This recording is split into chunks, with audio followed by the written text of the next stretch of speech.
Next question, galing uli kay Maxi. Sabi niya, normal sa tao na lumalaki ang ego, lalo na pag nakakatikim ng success at yaman.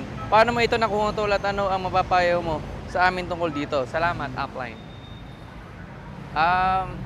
Ano na it goes back to the golden rule na always, do unto others what we want others to unto you.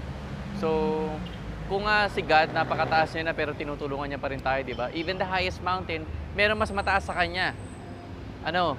Yung dahon na tumutubo doon, no? Yung grass, mas mataas doon sa mountain na yun.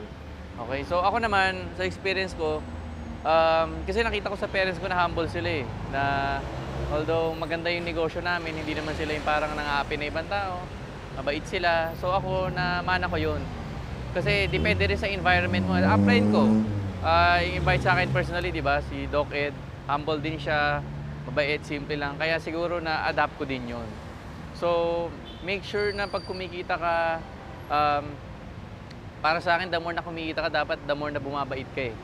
The more na bumabait ka, the more dumadami lalo yung friends mo. So, mag-associate ka rin sa mga tamang tao kasi pag na-associate ka sa mga taong mayayabang, di ba, yayabang ka lalo kapag na-associate ka sa mga taong hindi ganun ka helpful sa attitude, mahahawa ka sa kanila.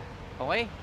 So, always be humble. The more na yumayaman ka, maging humble ka.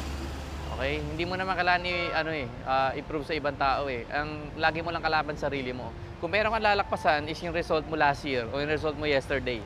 Hindi ibang tao yung ginagawa mo sukatan. Kasi never ending yun eh. Laging merong mas mayaman sa'yo, may mas magaling. Okay? Lagi mong laging tandaan, ang lalakpasan mo lang kung meron sa sarili mo. So that's it. This is Mark Malyari. This is Beyond Networking. Goodbye!